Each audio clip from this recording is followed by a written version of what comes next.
Know your people, first of all, get Mm. to know them. Share your purpose, let them share theirs, understand what's driving each of you. Um, Share your connections. Um, an awful lot of the people that I mentor, um, we do that. I know people in the industry. I know people in, Mm. whatever. Let me connect you there. That's huge. Yep. Hello, everyone, and welcome back to the Empowering Women podcast, where we celebrate bold voices, human fueled leadership, and the women who are lighting the way forward. I'm your host, Shannon Baumgartner. And on behalf of Empowering Women in Industry and our incredible founder, Charlie Matthews, thank you for being part of this community. Because as always, you are the engine behind connecting, educating, and empowering women. We all rise together. We are officially kicking off season number 8 of this podcast. 8 seasons of stories, laughter, leadership lessons, and countless moments that remind us how powerful it is to lead as humans. And we couldn't have timed this episode any better because it's January, which means we're celebrating National Mentoring Month. A perfect moment to talk about the people who shape us, challenge us, and help us see what we're capable of becoming. So today, we're starting this season with a conversation that truly embodies mentoring that matters. My guest is Kathryn Spitznagle. She's the author of Rock Star Millennials, a leadership coach, speaker, and the powerhouse behind mentoring women millennials. Kathryn brings decades of experience working across generations and industries, and she's refreshingly honest about her own journey from a self proclaimed lousy leader with a quick temper and a sharp tongue to becoming a passionate mentor who believes developing people for life is the real work of leadership. In this conversation, we talk about what mentoring really looks like today, why connection and purpose matter more now than ever, how mentors act as mirrors, and what leaders of every generation can learn from one another. So grab your coffee, take a breath, and get ready to kick off the year and season 8 with insight, inspiration, and a little mentoring magic. Let's dive in, and I will see you on the other side.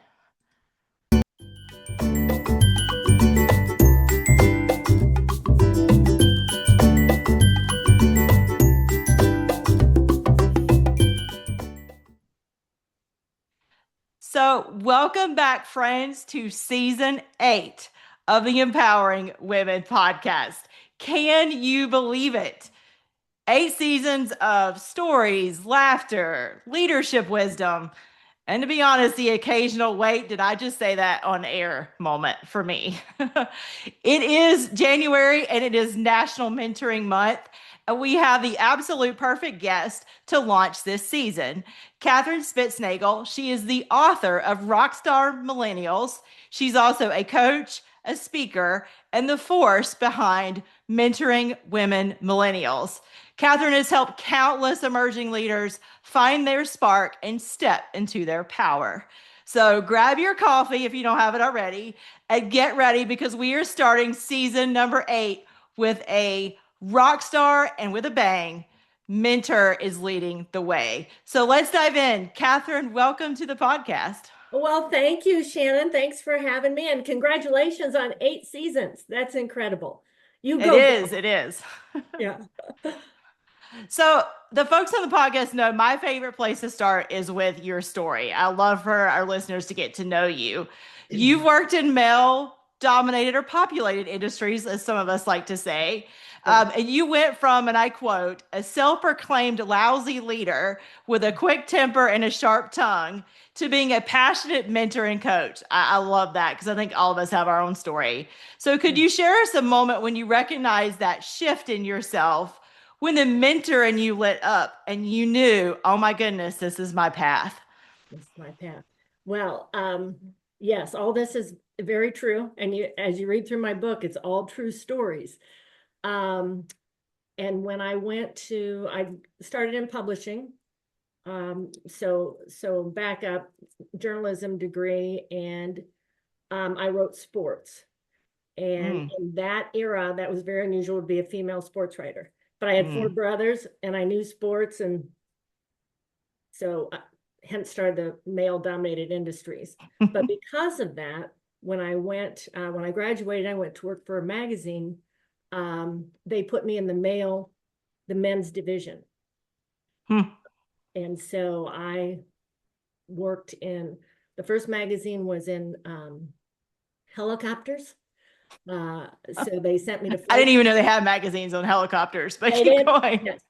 And so this was, commercial magazine. It was Rotor and Wing International. So I went to flight school, fixed wing, learned to fly planes. So, I could converse. The next magazine I worked on was Shooting Times. It was consumer hunting and sport shooting. So I learned to shoot guns. Then they moved me to the women's division and I worked in fashion. And you think, Oh my gosh, you went from like shooting magazine to a fashion magazine. Can fashion you have magazine. like a harder flip?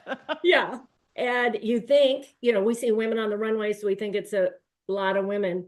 Those are the women, the ones on the runway. It's a very male dominated industry as well. Oh, interesting. So from publishing, then I went to the corporate world, which was Purina. That was my first corporate job. And that quote is exact from my leader. He said, Kathryn, you have come from the publishing world. That's a whole different animal.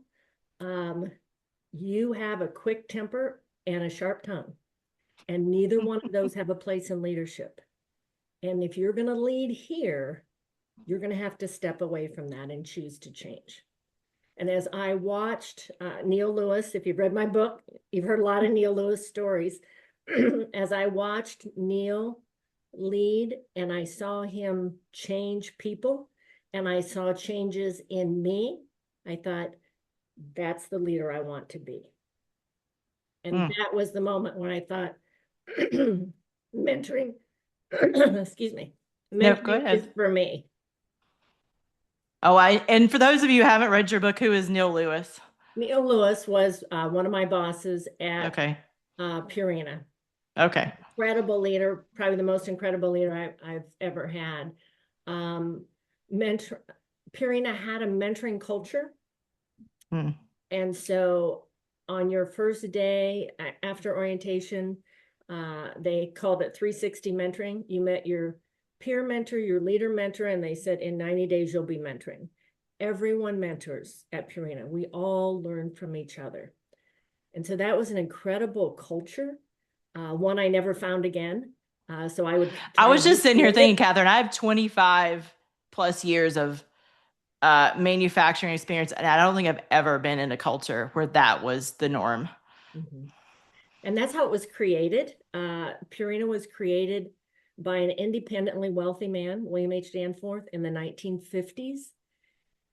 He created the Youth Foundation in St. Louis, and he found when the kids got out of jail and off drugs and out of gangs, nobody would hire them.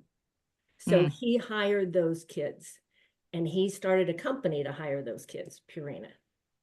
And so Oh, I did not know that was Purina's backstory. that's their backstory. Oh, And well, so we use Purina products in my house, so I guess that's a good thing. yes, I still do.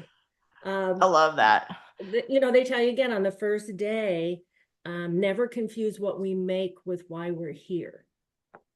Because what we make will change. Dog food, Right. Chex Mix, all the things. But why we're here is to develop people for life. And we do that through mentoring. And we carry on this legacy for generations through mentoring. Oh, interesting. Really reminds me of the Barry Waymiller organization. It's a very human-centric organization as well. Interesting.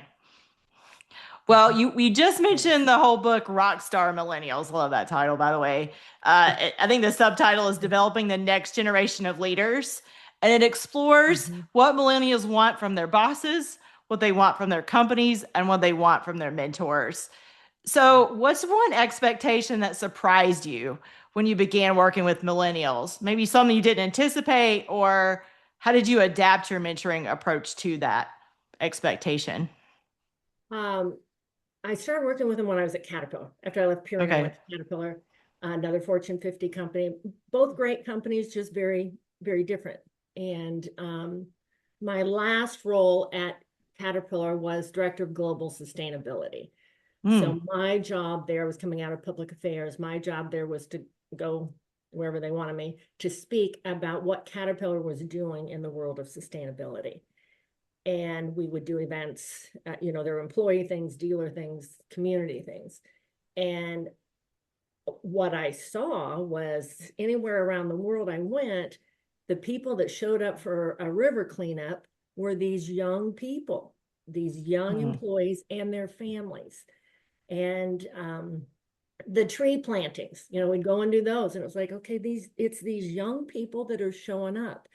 And I'd go back to my peers and say, I think we're missing the boat with these real young employees. They're not getting a pension that we're getting. They're not getting paid health care for in retirement that we're not getting. There's so many things that we're getting as long-term employees they're not going to get. But what engages them with Caterpillar is the things we're doing through the foundation and the things we're doing with sustainability. Hmm. They're driven by purpose. And my peers were like, yeah, you go ahead and do that, Kathryn. You knocked yourself out. Um, and as I worked more and more with these millennials around the world, I was like, this generation is incredible and they get a bad rap. And Hmm. if we just dig a little deeper and understand their purpose, they're very loyal and they're very driven and they're hardworking and they're creative and they're entrepreneurial. They come up with great ideas, but they are driven by purpose. They want to connect. They want you to know them. They want to know you. And they want to have some freedom. So freedom in Hmm. work hours, freedom to work remotely, freedom to think of outside the box. And so I went back again to my peers and I said, if you just pull a couple of these things forward that you know how to do, connect with them, understand their purpose, share your purpose, and give them some freedom, these people are incredible.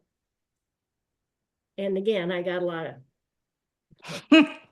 I thought, For those of okay, you listening, she gave me a sideways look like, yeah, okay, whatever. okay, here she is again.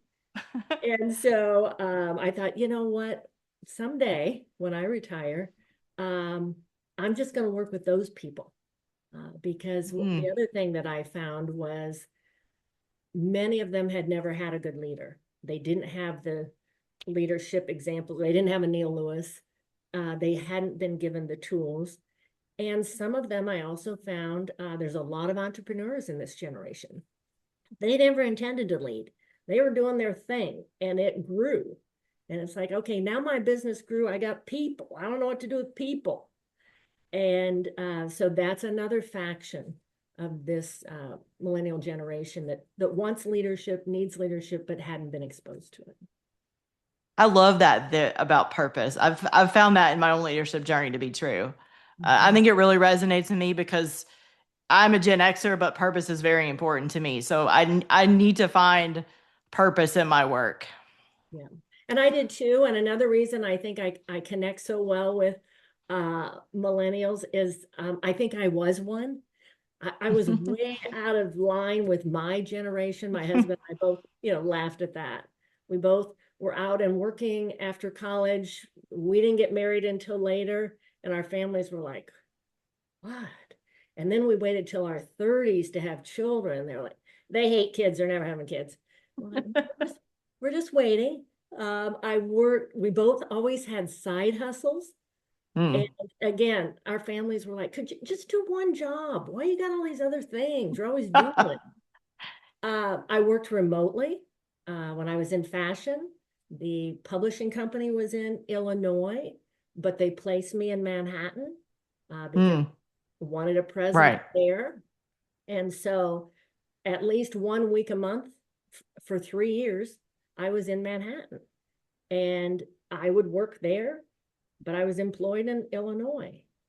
And so as you look at all of these things, you know, when millennials are talking about each of these things, I'm like, I got you. I did that. I get where you are. Yeah. You were a trailblazer for your own generation. There we go. Odd is what our friends called us. They're just odd. Yeah.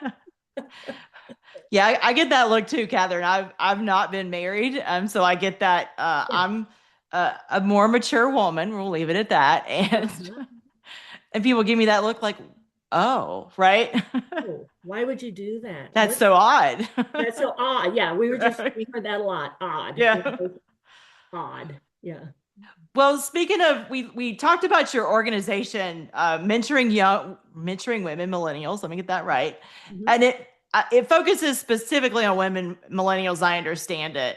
So, as a leader, I deeply care about gender and generational dynamics because I've seen a lot of it in the workplace. What are three traits you consistently observe in women millennials that leaders of any generation should lean into? And then we'll talk about on the converse what are some myths you'd like to bust. But let's stay with, what do you think there's three things that any leader should know about a woman millennial? Um, they value connection. They value purpose and they value freedom. So those three things, lean into those things. Um, you know how to do it as a leader. It just maybe wasn't top of mind. But for these folks, they'll lead with those three things. Get to know them. Get to know be connected with them on a personal level as well as a business level. When I talk about connection, that's purpose. You know, you're purposeful, they're purposeful. What's your why? They want to know that. And they want to be asked that themselves. Then again, that freedom to work different hours, to work different places. I was a working mom with two littles. Um, that's a huge benefit to be able to say, I'm gonna, you know, work at home some days or sometimes, Right, or just understand I'm gonna be online at 4 a.m. until 6 a.m. and then I'm gonna go get babies ready. And, right, and I'm gonna be back online at 9 to 11 p.m. And whatever catastrophe happens, you know, I'll get it handled. Just right. understand I need that flexibility. Yeah. What do you, this was probably a question that I didn't have on our original list, but there's a lot of return to office mandates happening. I'm sure you're well Mhm. aware of that in your business. Hearing How do that, you yeah. feel like that's going to impact millennials based on what you just said about freedom? Um, you know, you're going to see some that comply, and then that becomes a larger topic with me and those I mentor. It's like, how did you do Right. this? One of the women I mentor says, um, Kathryn, you're from the other side. I said, Kelsey, what does that mean? You've already done this. Your boys are grown, they're happy, they're successful, they're working. You have a Right. very long, happy marriage to the same person and a successful career. How we know we can come to you and you've done this. And so how? And I can give them Mm. input. I can also tell them, here are the things I did that didn't work. Oh, good point. Yeah. And the same woman said, I think I've advanced my career 10 years working with you, learning from your mistakes. And she said, I'll make my own, but I'm not making yours. I learned from yours. Yeah, I love that because you did raise a family. You did remote work when remote wasn't cool, I'll call it. Yeah. Wasn't heard of. We didn't have cell phones. They're like, how would you do that? You didn't have cell phones. I said, we had fax machines. Then they're like, what's a fax machine, What is a right? fax machine? Yeah. Yeah. Oh, that's funny. I really do like that because I feel like even as a Gen Xer, I'm trying to figure that out myself. Mhm. And I think there's a lot of millennials that are going to be navigating that in the coming years. Right. And so it's a real thing now for them. And so we talk through how do you do that? How did you do that? One of the tools in my book, again from Purina, is timing and thresholds. And they really worked, again, Purina worked with the whole person. And they said developing people for life We're looking at the whole person and their whole life. And one of those tools is to look at when can you change the timing of some things based on your energy level and be more Oh, successful. And so yeah. I'm not a morning person, so I can't do strategic thought at 8 a.m. It's just a yeah, bad idea. right. And so knowing those things, and you know from the corporate world too, your world is not your own, your life is not your own, your schedule is not your own. But the things that you can schedule, use that timing to your best advantage. Yeah, Also good know point. your thresholds. Today we talk more about boundaries, same thing. Where am I, kind of where's my breaking point? And Yeah, good point. I would do that analysis with the people I worked with at Caterpillar with my teams and say, well, when are you the most energized? How many hours are you working? Really look at that. And I want to know hours at home when you're doing this on your phone too. First thing, people were really surprised how many hours they were working. And secondly, I'd say, okay, let's back it off. Let's figure out a time. Where's your sweet spot? Is 45 hours good? Is 50 good? Are you overloaded at 60 or are you overloaded at 37? Let's look at that. And then let's try and schedule work within that margin because you'll get more done in less time. Good point. Well, what are 3 myths you want people to know? So we started off with what traits you observe. Like, what myths do you think we have about women millennials? They often get a bad rap and lazy. I don't think they're lazy at all, not from what I've Mm, seen. I think they're very hardworking. Um, Not loyal. They move from this company, this company, this company. Well, yeah, they're not going to work 30 years one place.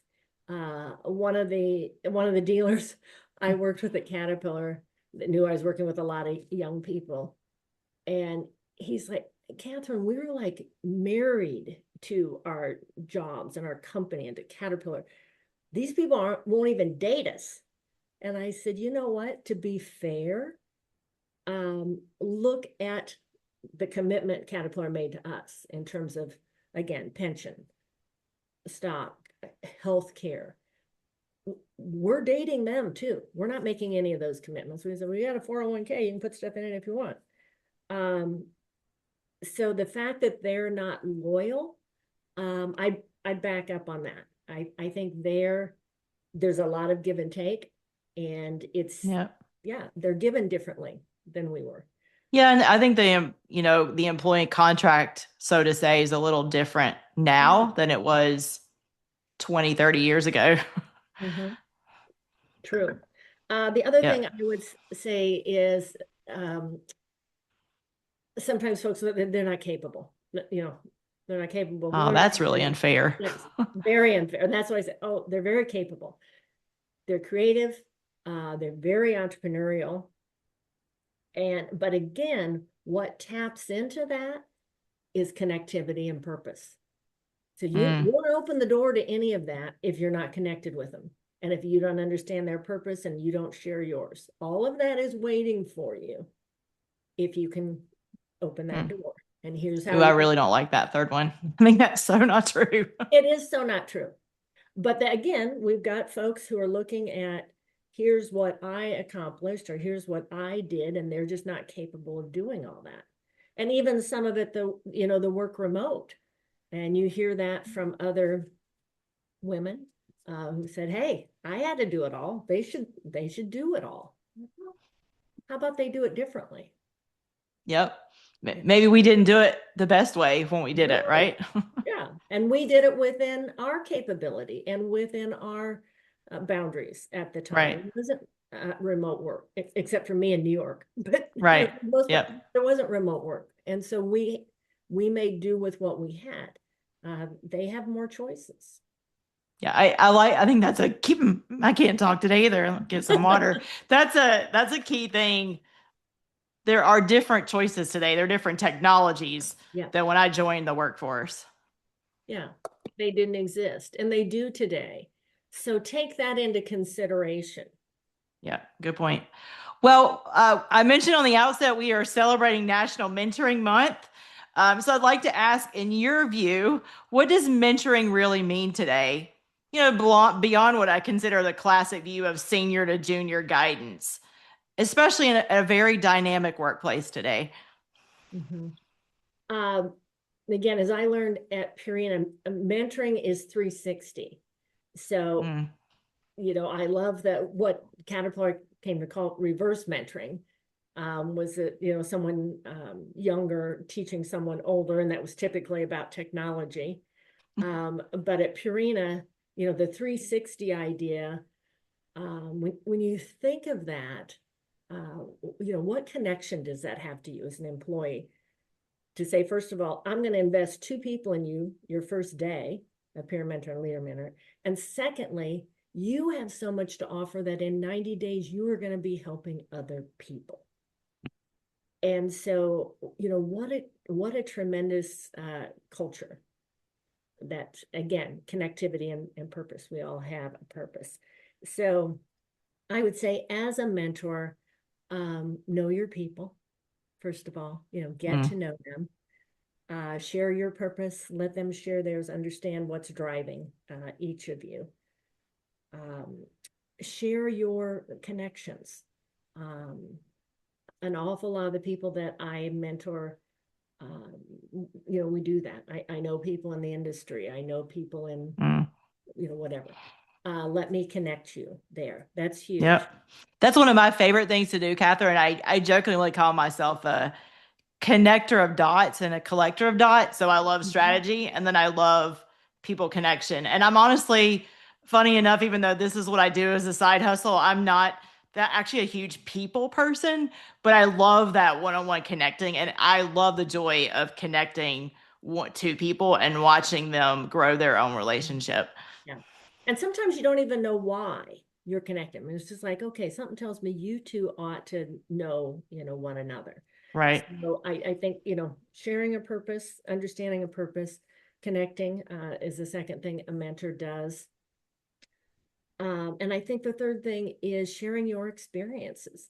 And some of them aren't too pretty, you know, to say, the man that, the first man I worked for at Purina said, you got a quick temper and a sharp tongue.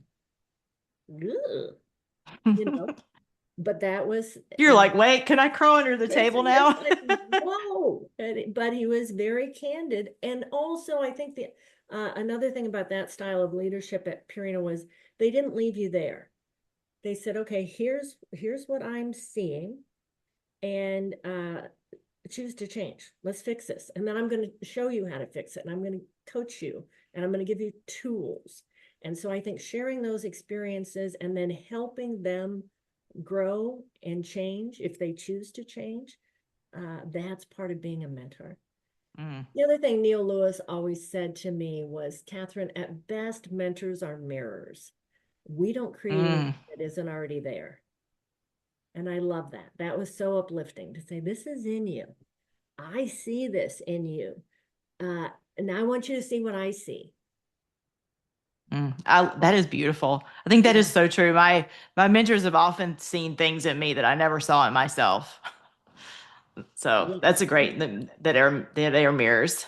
Yes. Is And there a mentor pet peeve that you might have? So on the more, I'll call it negative side, that maybe you'd love to see people steer clear of, or that mentors should avoid. um, judge, don't judge. Find out. Mm, Go deeper. Again, know your people, understand who they are, what they're dealing with. Um, and so I would say, particularly with kind of stereotypes for this generation, lazy, not capable, not loyal, those, okay, set that aside. Let's get to know this person, because you may find they're very hardworking. They're very loyal when they connect, and their work may come in different ways. It may be more creative than where you are. It may be, when they're thinking, they just push back on everything, they question everything. Well, maybe they got a better idea. They're creative. Let's listen to them. They're I'm entrepreneurial. really for those of you listening, you can't see me, but I'm really smiling because I've had this thought. I've had some folks on my team that just seem to push back a lot, and I really Yeah. had to check myself and be like, okay, do they have a point, right? Do they, should we be looking at this a different way? Is there another option? But it, in that moment, the gut went, oh, really? Not again, right? I know you do. And one of the things I did at Caterpillar a lot at one point in my career, um, we built and launched a museum, a Caterpillar visitor center, Aw. and it had never been, done before. And the chairman was wonderful. He was so proud that a woman built it. So I managed the build, and then Mm, we opened it. But I hired a lot of, bright, smart, young people, and they would come to me constantly, with these ideas. I'm saying, okay, well, we're in the tourism business now, and this is a little different than manufacturing. But as they had ideas, I would say, bring me a proof of concept.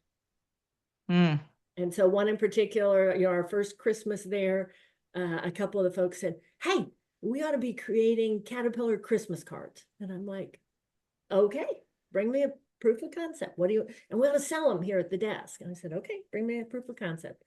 So two of them got together and, brought in photos from the archives and did a bunch of things and created some bundles, mm. had them tied in ribbons, and they were all beautiful. And they worked like all night. And they brought them to me, and I said, okay, well, what's the, what's your cost? What's the return on investment? What's the margin? How many can you make? And they're like, well, we worked all night and we have 20. Said, okay, is this a good business venture? Because if we sell those 20, and I still need you running the visitor center. And I'm like, okay. And then about that time, the folks from the Caterpillar store, which was also located there, came out and said, you guys, you can't really sell things that aren't in the store. And Mm. they have to be sourced differently. We're like, okay, well, here's some hiccups. And so within 72 hours, the folks went, you know what, this probably isn't a good idea. I said, okay. But we tried it. And those are some Right. great cards. So let's give them to family or friends or some special guests. It was a great idea, and keep coming with the ideas. But then let's figure out a proof of concept and figure out a business case to see if it's viable. Yeah, I love it because you let them be creative, but at the same time, you were teaching them business skills, right? Albeit on a small level, but you were teaching them to think about it, but you weren't shutting them down, saying this is not going to work. Go back to do your visitor center role, right? That's right. Yeah. Yeah. Yeah, I love that. And we took the ideas from anywhere. One of the guys in housekeeping had a great idea for one of that. We did children's birthday parties, as you can imagine. Mm. So kids would come and can get on all the equipment, and they got a Oh, little. I bet. Oh my gosh, we had it set up with the cones for driving. They got a cake with all the equipment on it. It's fun stuff. And we would do 2 parties a day on Saturday. And one of the housekeeping guys said, hey, I got an idea for something that we can set up and take down easily. And it was a Mm. great idea. Perfect. And we ran with it, and it helped us. This is totally off topic, but when you said you work for Caterpillar, I never would have thought about tourism, right? That never even went through my No, brain, right? no, which is where we were, because it was at the world headquarters. We built it across the street. Right. But it had never been done before. And it was a LEED Gold sustainable build. And so, Mm. learning all of that. But as we hired staff, it was like, okay, across the street, we're manufacturing. Here, we are a visitor center. We are in the tourism business. Mm. We have to have the hospitality gene. And that was a different animal. That's a whole different ball game. This is Disneyland to children, retirees, our cat fans around the world, our Right. racing fans around the world. They will come here from all over the world to see this is Caterpillar and to be part of this. And that had to be our focus. Yeah, every It's day. really interesting. Yeah. I have a manufacturing background, so that's really interesting to me. And I've done some customer visit work and it's very different. This is a little different because it's broader public, but still it's a very different mindset. Well, quickly bringing it back to leadership, you talk about building trust, instilling positivity, and helping folks become leaders themselves. So, how do you help a leader, perhaps someone of Gen X like me or baby boomer, reframe their mindset so they don't just manage millennials, but they truly mentor them and help them become that rock star that we know they can be? Right. And I talk about this in my book. The book is actually written to two audiences. And I say that Mm. in the preface that when I started my business and I'd be out speaking about, mentoring, what I found was there would be, I'd open up for questions.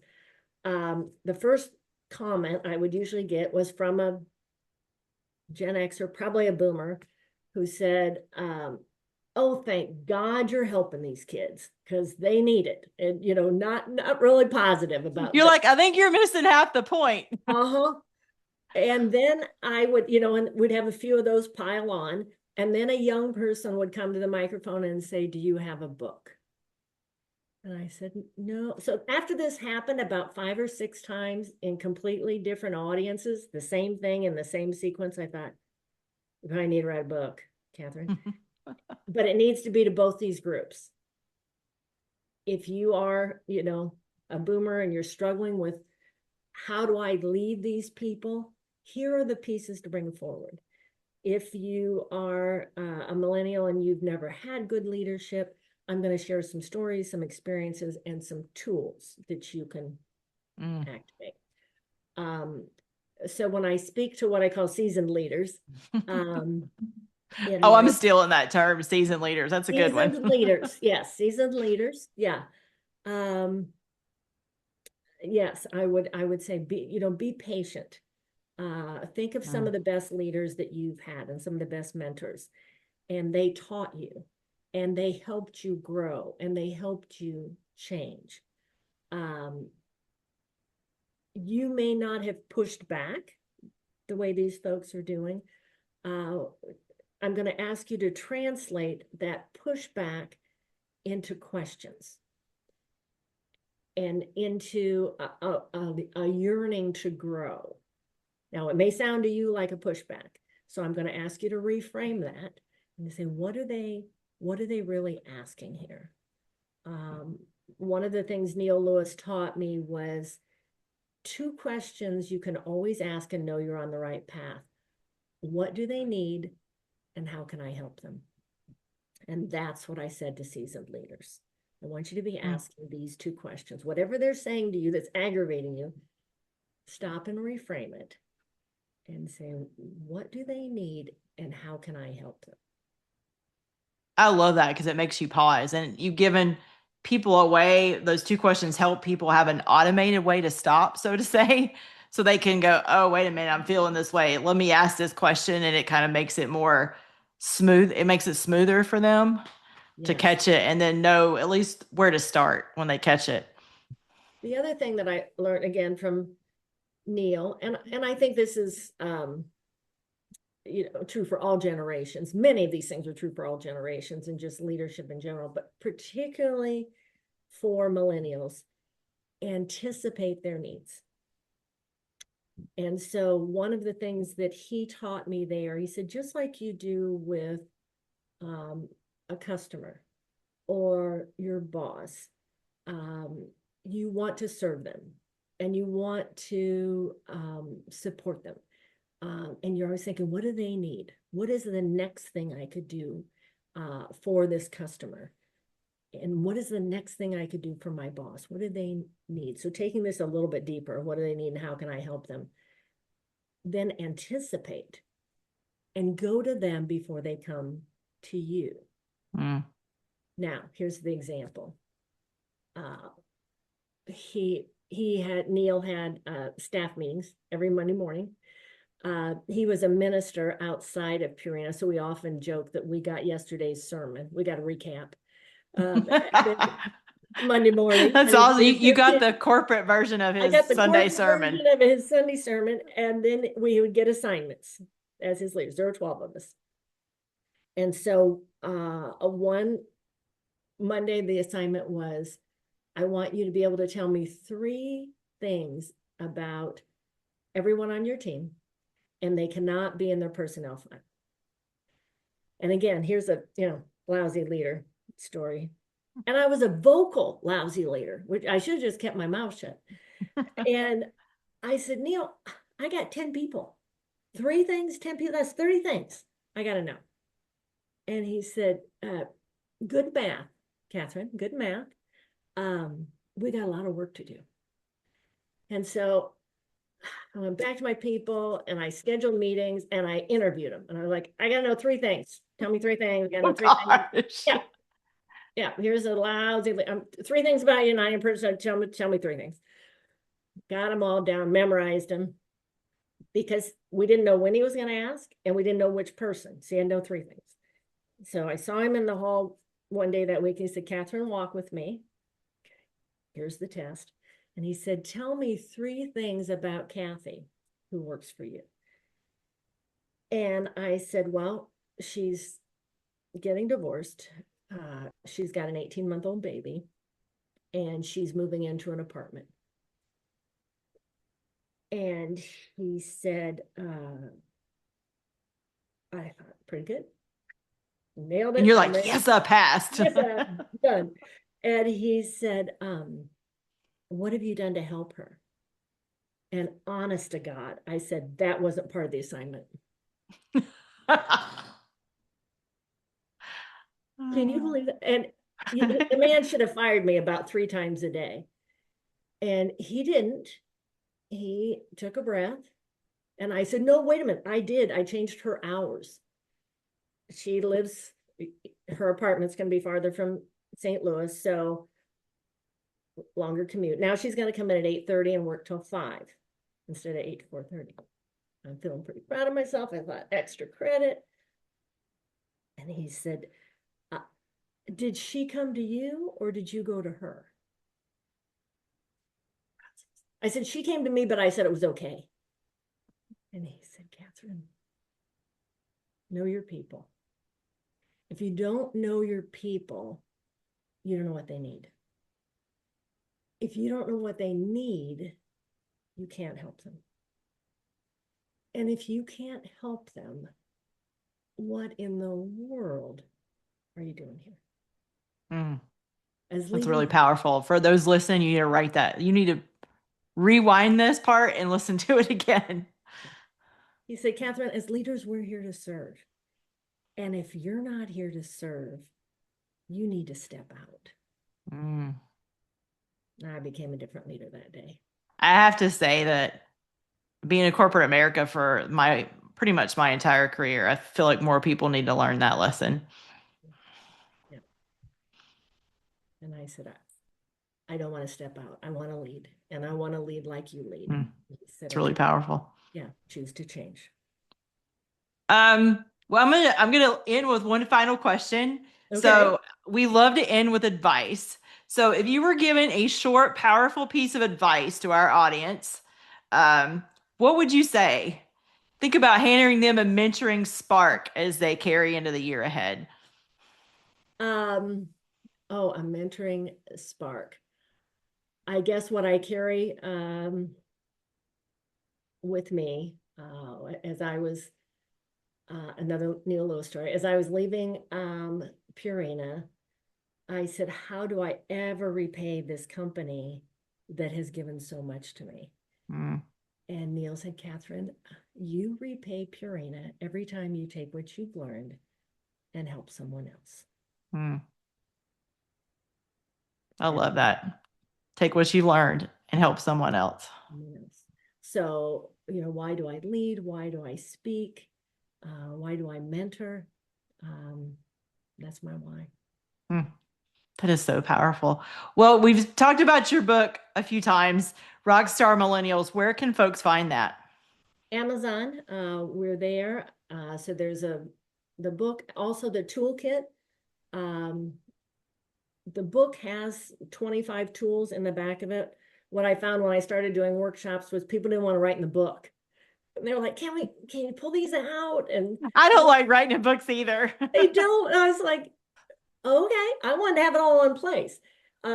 So I have a toolkit, 8.5 by 11 notes pages, you can doodle all the things. So you can find both there, the Rockstar Millennials book and also the toolkit. Also, you can come to our website, rockstarmillennials.com. Okay. And then where can folks find Mentoring Women Millennials? Where can they find that if they're more interested in working with you individually? Um, Website, Okay. mentoringwomenmillennials.com. You can find us Okay. there. You can also reach out through the podcast. Okay. Yeah, we Rock. didn't talk about the podcast. Do you mind if Yep. we put a little PR in here for that? Tell us a little bit Okay. about the podcast. Well, I'm starting season 6, so I'm behind you. But Oh, yes, fantastic. but good run there. So again, as I was leaving Caterpillar, as I was retiring, well, let me back up. When I went to Caterpillar and they didn't have a mentoring program, and I called my mentor at Purina and I'm like, they don't have a mentoring program here, and I'm trying to start one out of marketing. And they're like, yeah, Kathryn, she said, we didn't raise you up to start a program. We trained you up to mentor. Are there women there? And I said, well, there's a few of them. She said, go mentor them. And she hung up. And I was like, You're like, what kind of answer is that? what kind of answer is that? That was a Purina answer. Go. You've been skilled. You've been trained, called, trained, go do.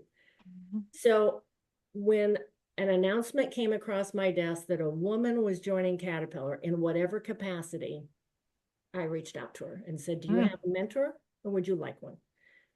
And for 22 years, they all said yes. And so, Oh, wow. yeah.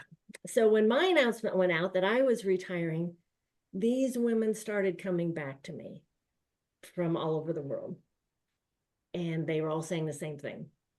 We want you to start a mentoring business and we will help you. Mm.